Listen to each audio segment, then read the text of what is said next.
O Inter enfrenta o Juventude daqui a pouquinho no estádio Beira-Rio, precisando vencer. Afinal, já são 12 jogos sem vitória, 8 no Campeonato Brasileiro e 4 por outras competições. E justamente contra o Juventude, que foi o grande carrasco do Inter nessa temporada, inacreditavelmente. Eliminou o Inter do Campeonato Gaúcho e eliminou o Inter da Copa do Brasil.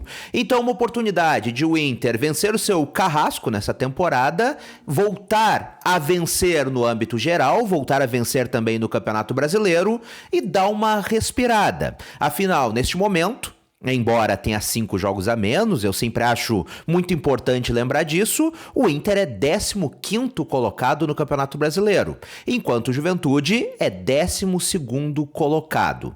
Então, jogo em casa, uma boa oportunidade para vencer, e o Inter tem 2 ótimas notícias. A primeira delas é Igor Gomes. Igor Gomes era dúvida para essa partida, afinal, teve um desconforto na partida contra o Atlético Paranaense e acabou virando dúvida. Lembrando, o Inter já não tem mais o Bustos, que foi embora, e o Hugo Malo também, que foi anteriormente. Então o Igor Gomes está sendo improvisado. Como havia saído com desconforto, a tendência é de que o Inter precisasse improvisar outro jogador também na posição, que seria o Bruno Gomes. Mas hoje o Inter então divulgou a lista de relacionados e o Igor Gomes está relacionado para a partida, deve ir para o jogo, deve ser titular. E a outra boa notícia é o retorno do volante Fernando. Ao meu ver, um dos jogadores mais técnicos do atual time do Internacional. Embora já seja um jogador de mais idade, um jogador mais experiente, mas sempre que jogou muito bem.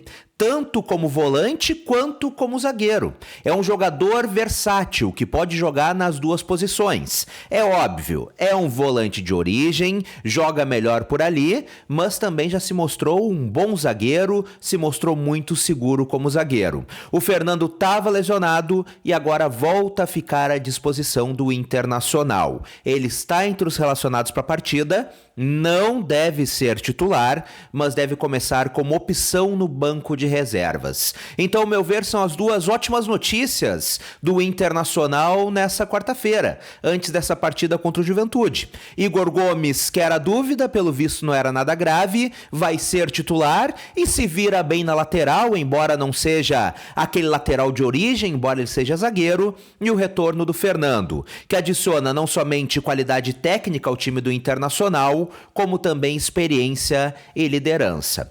Pelo lado do rival colorado, pelo lado do Juventude, o Juventude também tem alguns retornos. Vai contar com os retornos de 5 atletas para enfrentar o Internacional.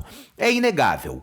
Hoje, entre os 3 principais times gaúchos, o Juventude é o time mais regular. É o time que, inclusive, eu arrisco dizer, está jogando o melhor futebol, mais do que o Inter e do que o Grêmio. O Roger Machado saiu de lá e o Juventude segue encaixadinho ali com o Jair Ventura. Quem diria?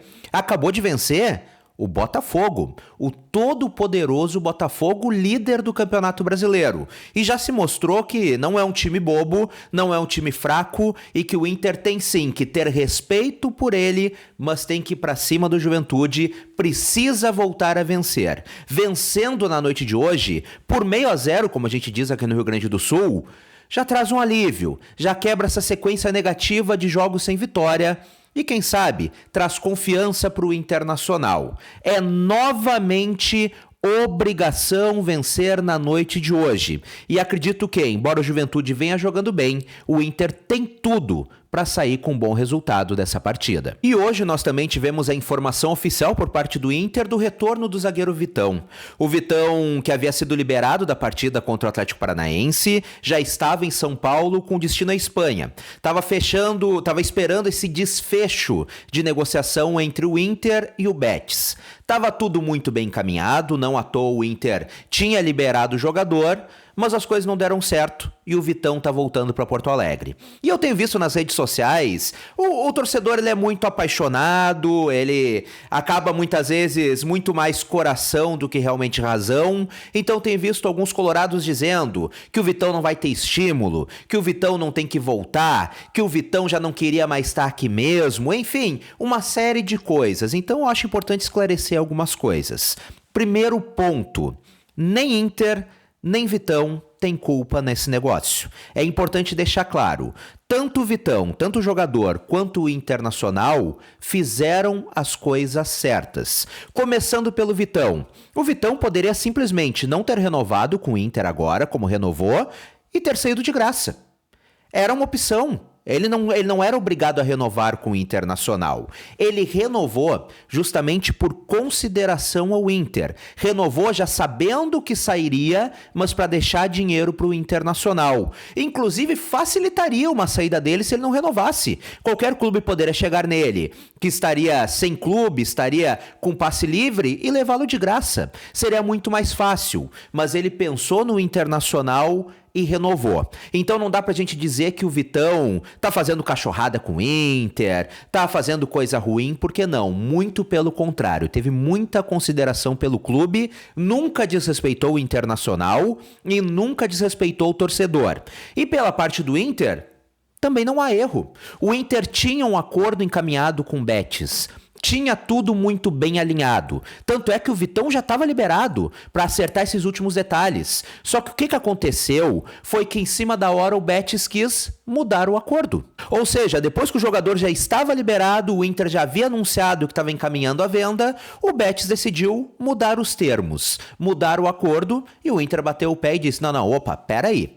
Não é assim. Não foi isso que a gente negociou, não foi isso que a gente combinou. Não ficou bom pro clube? Então beleza, o Vitão volta e segue servindo o Internacional. Então o Inter está defendendo seus interesses e o Vitão foi muito leal, está sendo muito leal, muito justo com o Internacional. Só há um culpado nesta história, que é justamente o time espanhol, é justamente o Betis, que quis mudar o acordo, quis mudar as coisas em cima da hora. Digamos que quis passar a perna no Internacional em cima da hora e o Inter não aceitou. E agora, antes da gente encerrar esse nosso papo, eu quero a tua opinião. Comenta por aqui. Qual o teu palpite pro jogo de hoje? Qual o teu placar? Eu quero saber o que tu espera para essa partida. E se tu ainda não é inscrito no canal, é colorado, gostou do vídeo, clica aqui embaixo em inscrever-se e ativa as notificações no sininho. Um grande abraço, saudações coloradas, até a próxima e tchau, tchau!